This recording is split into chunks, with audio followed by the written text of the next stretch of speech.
नमस्कार दोस्तों, मेरा नाम है प्रवीण और आप देख रहे हैं पाविका फ्लिट से इस चैनल को एक बार फिर से। तो आज मैं लेकर आपके लिए बहुत ही इंपॉर्टेंट टॉपिक दोस्तों, ये है हमारा आज का question again based on distillation, यानी कि गेट मास ट्रांसफर के questions again from the GATE 2006 जो पूछा गया था 2 मार्क्स के लिए। Again let me repeat the topic, GATE problems on distillation. But आगे बढ़ने से पहले अगर आपने मेरा चैनल सब्सक्राइब नहीं की तो प्लीज ये आपसे बहुत बड़ी सी रिक्वेस्ट किया, आप मेरा चैनल सब्सक्राइब कीजिए, लाइक एंड शेयर करना मत भूलिएगा, ताकि मैं ऐसे ही एजुकेशनल वीडियोस आपके लिए हमेशा आप पर लेके आता रहूं।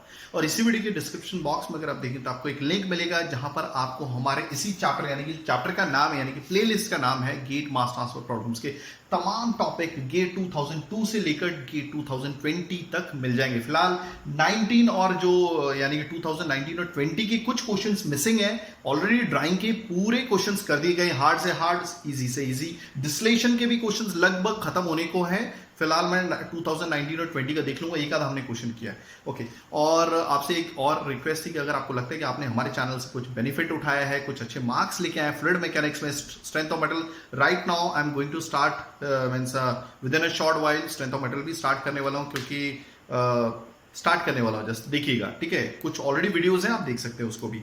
तो अगर आपको लगता है कि आपने हमारे चैनल से कुछ फायदा उठाया है, आपको लगता है कि हम काफी मेहनत कर रहे हैं, तो प्लीज हौसला अफजाई तो बनती है आपकी तरफ से, तो प्लीज दिल खोल के दान कीजिएगा। उसका लिंक भी डिस्क्रिप्शन बॉक्स में दिया गया है। तो चलिए ज्यादा ना टाइम लेते हुए हम इस क्वेश्चन को सॉल्व करते हैं, साथ में लिखते हैं गिवन डेटा। ये है तो गेट का क्वेश्चन, गेट 2006 में पूछा गया था 2 मार्क्स के लिए। ओके, तो आगे बढ़ते हैं। इस क्वेश्चन को हम अपनी नेटिव लैंग्वेज में समझते हैं। देखिए क्वेश्चन देखने में काफी हार्ड लगता है बट है बहुत सिंपल, ठीक है। तो चलिए स्टार्ट करते हैं। Solvent C is used to extract solute B selectively from 100 kg per hour feed mixture A plus B। याद रखिएगा A plus B को एक काम करता हूं मैं, ब्रैकेट लगा देता हूं, in a steady state continuous process shown below। जैसा कि आप डायग्राम देख रहे हैं, ये है हमारा एक्सट्रैक्टर। एक्सट्रैक्टर मतलब एक्सट्रैक्ट करना, ठीक है। किसमें से वो देख लेते हैं। और एक है हमारा डिस्टिलेशन कॉलम। तो यहां पर 2 ऑपरेशंस हो रहे हैं, ठीक है। एक तो हो रहा है हमारा एक्सट्रैक्शन और दूसरा हो रहा है डिस्टिलेशन। तो इसमें साफ साफ बताया कि सॉल्वेंट सी को यूज किया जा रहा है एक्सट्रैक्ट करने के लिए। एक्सट्रैक्ट मतलब निकालने के लिए। किसको निकालने के लिए? सोल्यूट बी को। अब ये देखिए सोल्यूट बी है कहां पे, ठीक है। देखिए एक फीड है, फीड, ओके, उसमें A प्लस बी 2 कंपोनेंट हैं। ओके, फीड की वैल्यू दी हुई है 100 kg पर आवर और उसी में वेट फ्रैक्शन दिया। याद रखिएगा मोल फ्रैक्शन अलग चीज होती है, वेट फ्रैक्शन अलग चीज होती है। ये वेट फ्रैक्शन है A का, x मतलब वेट फ्रैक्शन, F किसमें? फीड में। और किसका है ये? A डिनोट कर रहा है कि भाई A का है। तो दैट मींस हम इससे लिख सकते हैं कि फीड में B कितना होगा। याद रखिएगा वेट फ्रैक्शन कभी 1 से ज्यादा नहीं होता, तो दैट मींस XFB कितना होना चाहिए कि जो वेट फ्रैक्शन है वो 0.4 होना चाहिए। कैसे आया? 1 से माइनस किया 0.6 यानी कि 0.4। अब ऐसे ही हम 100% के हिसाब से समझ सकते हैं। वेट फ्रैक्शन को वेट परसेंट भी बोल सकते हो आप। तो ये 0.6 दिया तो दैट मींस आप बोल सकते हो ये 60% है। वैसे ही ये जो वेट फ्रैक्शन है ये बी का है फीड के अंदर, तो ये 0.4 दिया। याद रखिएगा वेट फ्रैक्शन कभी 1 से ज्यादा नहीं होता। आप इसे कन्वर्ट कर सकते हैं मल्टीप्लाई बाय 100 से, तो ये हो जाएगा 40%। ये तो क्लियर हो गया। तो A प्लस बी फीड में 2 कंपोनेंट है, जिसमें से सोल्यूट सी को जैसे ही हम डालेंगे तो वो क्या करेगा? बी को बाहर निकाल देगा, ठीक है। कहां पर? कहने का मतलब ये जो सॉल्वेंट सी है ये सिर्फ बी के साथ मिसिबल है, सॉल्युबल है, ठीक है। तो यही बात बताई गई थी यहां पे कि जो सॉल्वेंट सी है वो यूज किया गया है बाहर निकालने के लिए, एक्सट्रैक्ट करने के लिए। Let me close, I think बारिश आ रही है इसलिए थोड़ा सा डिस्टर्बेंस होगा, sorry for this. Okay, no problem, okay, sorry for this. Okay, तो मैं ऑलरेडी एक बार रिपीट कर देता हूं कि जो सॉल्वेंट सी है उसे यूज किया जा रहा है एक्सट्रैक्ट करने के लिए। किसको? सोल्यूट बी को। तो इसको यूज किया जाएगा एक्सट्रैक्ट करने के लिए। बी बाहर निकालना है किसमें से? फीड में से, एक मिक्सचर में से जो 2 कंपोनेंट बना हुआ है A plus B. Okay, selectively यानी कि C आपका B को बाहर निकाल देगा जैसे ही ये इस एक्सट्रैक्टर में मिक्स होगा। यानी कि यहां से सॉल्वेंट आ रहा है और यहां से फीड डाली जा रही है। ओके, तो ऊपर वाला जो फेज होता है वो होता है एक्सट्रैक्ट फेज। कौन सा? यहां पे लिख देता हूं, दिस इज एक्सट्रैक्ट फेज। तो कहने का मतलब ये है कि इसमें सिर्फ क्या क्या आएगा। यहां पे काम करता हूं, रेड कलर में आपको बताता हूं तो बहुत अच्छे से आपको क्लियर हो जाएगा। तो दैट मीन्स यहां पर सिर्फ क्या होगा? एक C होगा प्लस आपका क्या होगा? B होगा, ठीक है।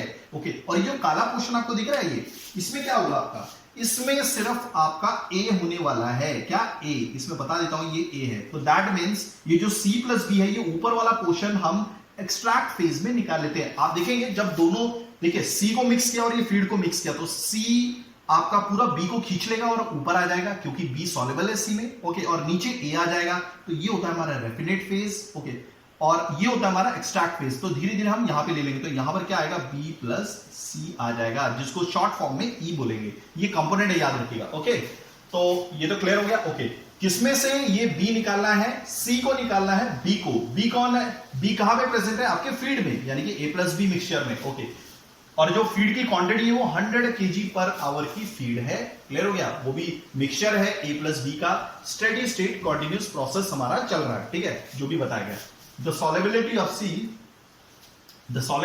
सी in the raffinate and solubility of A in the extract are negligible.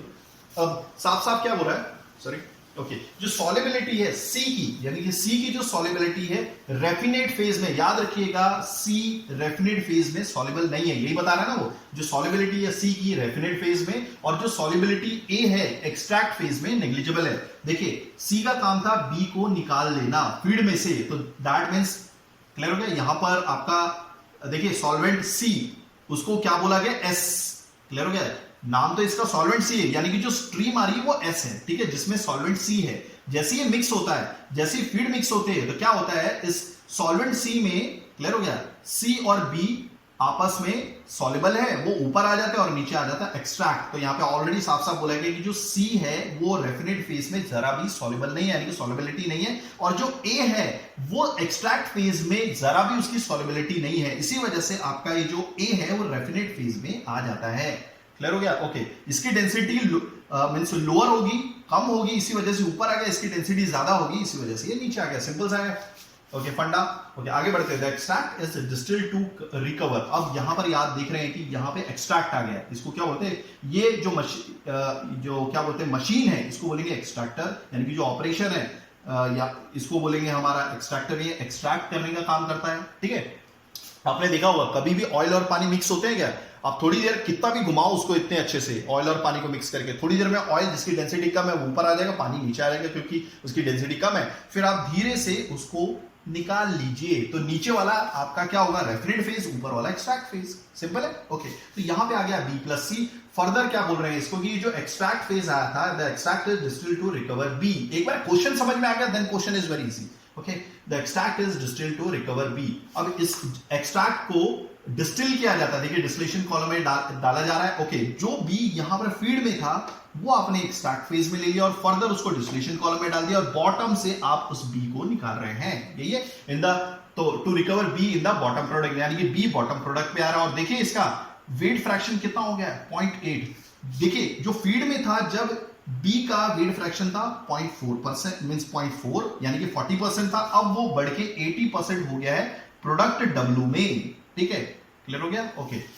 अब आगे बढ़ते हैं, क्या बोल रहा है, the overhead product is recycle to the extractor. आप देख रहे हैं कि कुछ पार्ट, देखिए यहां पे क्या जा रहा था, बी प्लस सी, तो बी अगर नीचे है तो डेफिनेटली ऊपर कौन जा रहा होगा, आपका सी जा रहा होगा, डेफिनेटली सी जा रहा होगा। और यहां पर एक स्ट्रीम दी हुई है, मैंने लिखी नहीं है, ये है हमारी टी, ये क्या है जो ऊपर है, ये ओवरहेड प्रोडक्ट है, उसे वापस रिसाइकल कर दिया जाता है, कहां पे, एक्सट्रैक्टर में। तो यही वो चीज अंदर चली जाती है, क्लियर हो गया। आपको मालूम है सॉल्वेंट सी है, यहां से भी तो सॉल्वेंट सी आ रहा था, ओके, यहां से भी आया, ओके, क्लियर हो गया, ओके। दूसरी चीज, आपने कभी सोचा है कि अगर यहां पर वेट फ्रैक्शन आपका किसका, क्या बोलते हैं, हमारे प्रोडक्ट बी का 0.8 है, यानी कि 80% है, ओके, तो दैट मींस बाकी बचा हुआ क्या होगा, देखिए याद रखिएगा वेट फ्रैक्शन कभी भी एक से ज्यादा नहीं होता, तो 0.2 कुछ तो होगा, एक्स डब्ल्यू कौन है, देखिए यहां पर आया था बी प्लस सी, सी ऊपर चला गया, कुछ अमाउंट में सी नीचे भी आ गया, तो ये एक्स डब्ल्यू सी है, ये कितना है 0.2, और यहां पर 0 दिया हुआ है, यह वेट फ्रैक्शन डब्ल्यू स्ट्रीम में जो आ रही है बॉटम प्रोडक्ट ए का, ए तो बेचारा यहीं पर था, यहीं से निकल गया पूरा का पूरा, और देखिए जितना ए था इस रैफिनेट फेज में जस्ट प्योर ए है, इसी वजह से तो वेट फ्रैक्शन 1 है, बाकी कुछ भी नहीं है, तो यहां पे वेट फ्रैक्शन 0 दिया हुआ है, सिंपल सी बात है, ओके। तो आगे बढ़ते हैं, हाँ ये तो क्लियर हो गया, okay. The loss of solvent in the bottom, देखिए आपने सी डाला, ओके, यहां से वो सी यहां पर आया, ओके, कुछ अमाउंट में वो बी प्रोडक्ट के साथ भी आ गया, क्योंकि वेट फ्रैक्शन यहां पे क्या है, सी का 0.2 है, यानी कि पूरा का पूरा रिकवर नहीं हुआ ना, क्योंकि बॉटम प्रोडक्ट में भी सी गया, तो अब आपका सी कम हो गया, तो जो भी सी बचा वो यहां पे आ गया, तो दैट मींस इसके मेकअप, अगर इसको मेकअप करना है, देखिए यहां पर तो 50 kg पर आर का आपका सॉल्वेंट सी जा रहा है। देखिए इस स्ट्रीम को एस बोला गया है मगर इस एस में सी ही है, ठीक है। तो इस 50 kg पर आर को मेंटेन करने के लिए यहां से कुछ मेकअप सॉल्वेंट भी डाला जा रहा है। क्लियर हो गया? मान लीजिए कितना यहां पे कुछ चला गया तो यहां से 30 आ रहा होगा तो यहां से और 20 डाल दिया। क्लियर हो गया? ये तो जस्ट समझाने के लिए था, अभी तो हमने वैल्यूज देखनी है इसकी। हो गया clear? The loss of solvent in the bottom is compensated by makeup solvent SD. ये बताया हुआ है कि जितना सॉल्वेंट का लॉस हो रहा है, देखिए लॉस कैसे हो रहा है, क्योंकि आपका बी प्रोडक्ट के साथ आपका सॉल्वेंट जा रहा है। ओके, तो जो लॉस है सॉल्वेंट का बॉटम प्रोडक्ट में वो कंपनसेट किया गया है, उसकी भरपाई की गई है मेकअप सॉल्वेंट द्वारा एसडी, यानी कि ये एसडी है, एक्स्ट्रा सॉल्वेंट यहां से डाला जा रहा है। क्लियर हो गया? Okay, the total flow rate of the solvent stream S going to the extractor is 50 kg per hour. अब देखिए यहां से कुछ अमाउंट में आपका सॉल्वेंट सी जा रहा है जिसको बोला गया एसडी, यहां से कुछ अमाउंट में आपका सॉल्वेंट सी आ रहा है जिसको जिस स्ट्रीम को नाम दिया गया टी, यहां पे लिखता हूं, ठीक है। ओके, दोनों मिक्स हो रहे हैं और फिर ये जो सॉल्वेंट की स्ट्रीम एक्चुअली में जा रही है एक्सट्रैक्टर में वो है 50 kg पर आवर। और यहां पे दिया हुआ है इस सॉल्वेंट का जो मतलब देखिए इस सॉल्वेंट कैसा बोलेंगे कि जो वेट फ्रैक्शन है इस सॉल्वेंट में किसका, ए का, वो तो 0 है क्योंकि ये तो प्योर है ना, ये तो प्योर है, ये एकदम प्योर है और ये सॉल्वेंट सी है, इसमें कोई भी दूसरा कंपाउंड नहीं है, ना ही ए है ना ही बी है, ये प्योर सी है, ठीक है। इसी वजह से एक्स एस ए है, ये वेट फ्रैक्शन है, एस क्या है, ये स्ट्रीम जो आ रही है, और ए कंपोनेंट का जो वेट फ्रैक्शन है वो 0। आगे बढ़ते हैं। The total flow rate of the solvent stream S going to the extractor is 50 kg per hour. ये तो बोल दिया है। The mass fractions x i s of some selected streams are indicated in the figure below. जो भी mass fraction है ये पूरे डायग्राम में दिए हुए हैं। ओके, ये एक जनरल एक कंपोनेंट ले लिया आई, ठीक है। तो जो भी मास फ्रैक्शन से आपको पता चल गया ये मोल फ्रैक्शन नहीं है, ये दिया हुआ है कि वेट मास फ्रैक्शन है, यानी कि वेट फ्रैक्शन, ठीक है, वो दिए हुए हैं। तो चलिए स्टार्ट करते हैं। हमें फाइंड आउट क्या करना है, डब्ल्यू कहां पर है, इसकी वैल्यू एसडी का किधर है, ये कितना सॉल्वेंट आपका डोजिंग में जा रहा है एक्स्ट्रा, ई की वैल्यू कहां पर है, ये ई की वैल्यू है, ठीक है। मैं हर एक स्ट्रीम को सर्कल बना कर देता हूं ताकि आपको अच्छे से क्लियर हो जाए, ठीक है। एफ, ये आर, ओके, लगभग तो हो गया, ओके, ताकि आपको कोई भी कंफ्यूजन नहीं होना चाहिए। ओके, ई और टी की वैल्यू चाहिए। तो चलिए इस क्वेश्चन को मिटा देते हैं। क्वेश्चन को समझने में हमारा लगभग 10-12 मिनट निकल गए, सॉरी फॉर दिस, क्योंकि जब तक ये क्वेश्चन समझ में नहीं आएगा आपको कुछ फायदा नहीं है क्वेश्चन करके। देखने में काफी हार्ड भी लगता है बच्चों को, है बहुत ईजी है। तो सबसे पहले हम क्या करेंगे, देखिए बहुत ईजी है, ठीक है। तो स्टार्ट करते हैं। हमारा एक काम करते हैं, सबसे पहले हम मटेरियल बैलेंस करते हैं बी का, किसके ऊपर, एक्सट्रैक्टर के ऊपर। See the material balance of B over extractor, ठीक है। तो देखिएगा, ओके, 100 का कितना परसेंट आपका बी है, देखिए ये है वेट फ्रैक्शन। अगर इसी वेट फ्रैक्शन को 100 से मल्टीप्लाई कर दीजिए तो ये हो जाएगा आपका परसेंट, यानी 40%। तो 100 का 40% है ना, 40% मतलब आपको 100 से डिवाइड करना पड़ेगा। 100 का 40% आपका क्या हो गया, बी है। बी इधर तो नहीं आ रहा, ओके, बी इधर भी नहीं जा रहा, तो इधर बी किधर है, देखिए एक्सट्रैक्टर के ऊपर करें, डिस्टिलेशन पे नहीं कोई लेना देना है अभी हमारा, हम एक्सट्रैक्टर के ऊपर मटेरियल बैलेंस करें बी का। ओके, तो 100 का 40% आपका बी हो गया, ओके, इक्वल टू, ओके, अब ई में हमारा बी है, ठीक है। तो ई का यहां पे काम करता डॉट लगा देता हूं, ई का कितना परसेंट हमारा क्या होगा, बी है। ई मतलब एक्सट्रैक्ट फेज में हमारा बी प्रोडक्ट कितना होगा, अभी परसेंट तो हमें नहीं मालूम है ना, तो एक काम करता हूं, इसको डिनोट करता हूं, एक्स ई लगाता हूं कि एक्सट्रैक्ट फेज है, और ये बी, ये तो पता ही नहीं है हमें, एक्स ई बी। चलिए ये एक इक्वेशन हो गई, ओके, कोई प्रॉब्लम नहीं, ओके। अब एक काम करता हूं, मटेरियल बैलेंस करते हैं हम ए का, क्लियर हो गया, ओवर एक्सट्रैक्टर ओनली। तो this is material balance of B, नहीं सॉरी, ए ओवर किसके, एक्सट्रैक्टर के ऊपर, ठीक है। इससे कॉन्सेप्ट क्लियर होते हैं, जब भी आप किसी कंपनी में जाते हो वहां पे मटेरियल बैलेंस करना होता है आपको, ठीक है। तो 100 का कितना परसेंट है भाई, यहाँ पे ऑलरेडी है, ये वेट फ्रैक्शन है, मल्टीप्लाई बाय 100 कर दीजिए, या फिर सिंपली आप 100 को वेट फ्रैक्शन से मल्टीप्लाई करेंगे तो भी आंसर आ जाएगा, ठीक है। तो दिस इज 100 का 60% हो गया, ओके।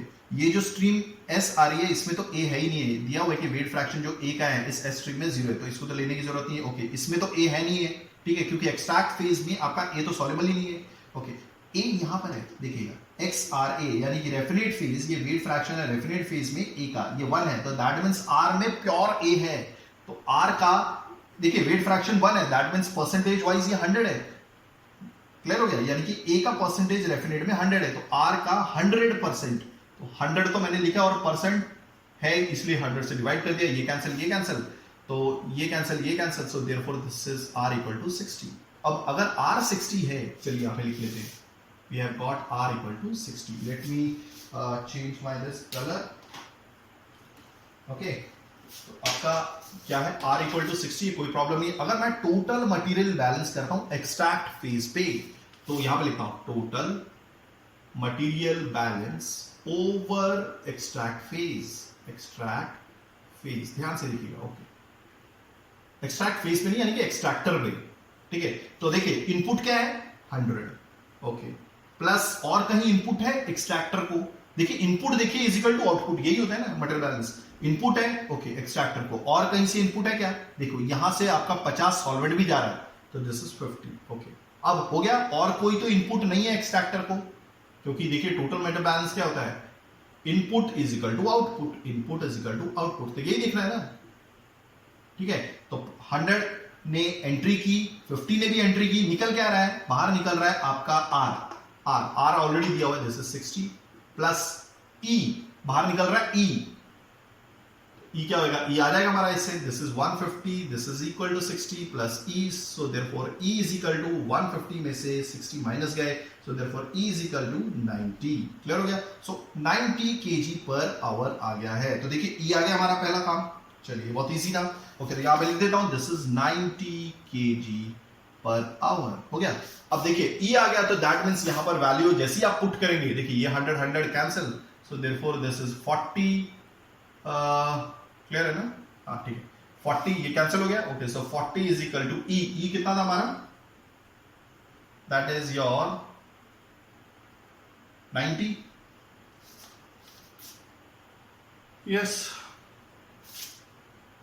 हाँ, एक चीज मैं यहां पे बता रहा था, देखिए ये वेट फ्रैक्शन है, अगर मैं XEB लिख रहा हूं, अगर मैं इसको परसेंटेज मानता हूं, XEB क्या है आपकी मर्जी है। देखिए मैं जो यहां पर ले रहा था 40 का ये परसेंटेज है, इसलिए मैं 100 से डिवाइड कर रहा था, मगर यहां पर मैंने XEB लिया है, यानी कि वेट फ्रैक्शन है, याद रखिएगा वेट फ्रैक्शन, क्लियर हो गया। तो वेट फ्रैक्शन है, तो दैट मींस कोई प्रॉब्लम नहीं है, ओके। तो ये कितना हो जाएगा आपका XEB, आप चाहें तो इसे परसेंटेज में भी ले सकते हैं, अगर परसेंटेज में लेते हो तो इसे 100 से डिवाइड करना पड़ता है, ये क्लियर हो जाना चाहिए आपको, ठीक है।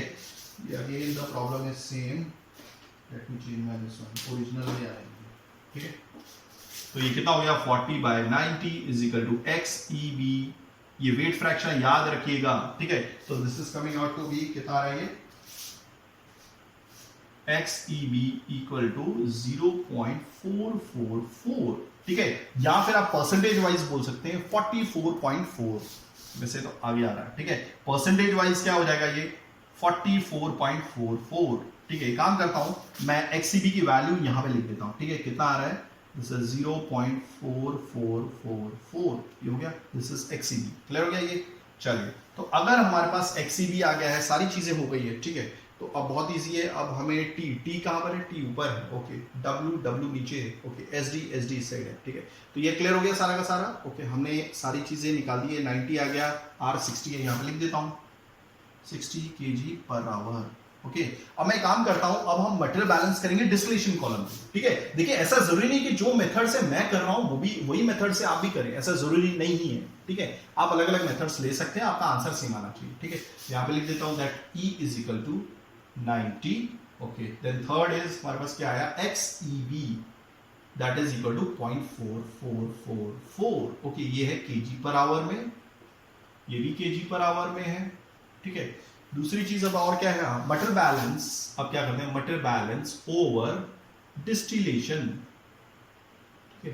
तो अब हम क्या करेंगे, मटेरियल बैलेंस ओवर डिस्टिलेशन, मगर किसका, बी का, ठीक है। देखिए एंट्री में ई की क्वांटिटी कितनी, 90 kg पर आवर, ठीक है। अब हमें पता है कि बी की क्या बोलते हैं, वेट फ्रैक्शन कितनी है, ठीक है। तो एक काम करते हैं, सबसे पहले एंट्री, देखिए एंट्री में बी का वेट क्या बोलते हैं, परसेंटेज कितना है, तो 90 का परसेंटेज, देखिए ये तो है वेट फ्रैक्शन, आप चाहे तो इसे डायरेक्टली वेट फ्रैक्शन को मल्टीप्लाई कर दीजिए, मैं मगर परसेंटेज में समझाना चाहता हूं, ओके।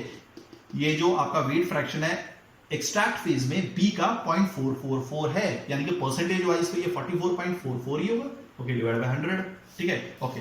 अब ऊपर तो सी गया है, तो बी तो गया ही नहीं है, ये बी नीचे है, कितना वेट फ्रैक्शन आपका बॉटम प्रोडक्ट यानी कि W में कितना है, B का 0.8 यानी कि 80%। ओके, सो W का 80%। क्लियर हो गया, ये कैंसिल ये कैंसिल। ओके, तो अगर आप W निकालेंगे तो this is coming out to be 44.44 upon 80।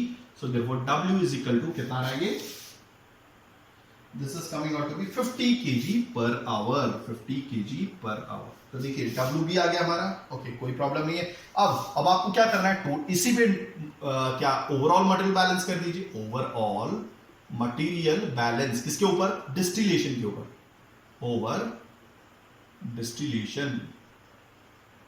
हो गया। Okay, again let me change my this one. कौन सा लिखा, ठीक है, वर्किंग फाइन। तो मेटल बैलेंस डिस्टिलेशन के ऊपर, तो कितना एंटर हो रहा है, मैंने वही बोला था, input is equal to output. ठीक है, तो इनपुट कितना है, this is 90। Okay, bottom product ऊपर से कितना जा रहा है वो तो हमें पता नहीं है, वो देखिए T है। ओके, प्लस बॉटम से कितना जा रहा है, W ऑलरेडी अभी हमने निकाला, मैंने बताया 50 kg per hour, 50 kg per hour. So this is 50 यानी कि W की वैल्यू है। So therefore T is equal to 90 minus 50 is equal to 40 kg per hour. हो गया, ये भी T भी आ गया। सो देयरफॉर ये हम करेक्ट कर देते हैं, therefore T is equal to 40 kg per hour. हो गया। चलिए अब हम क्या करेंगे, ध्यान से देखिएगा, अब हमें सिर्फ लास्ट वैल्यू SD निकालनी है। अब SD कैसे निकालेंगे, आप चाहें तो, हाँ, अब लास्ट में क्या करेंगे, देखिए SD कैसे निकालेंगे।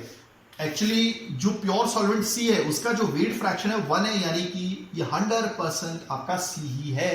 ठीक है, क्योंकि ये इसमें कोई भी मिक्सचर नहीं है, प्योर है। तो एक काम करते हैं, ओवरऑल मटेरियल बैलेंस करते हैं।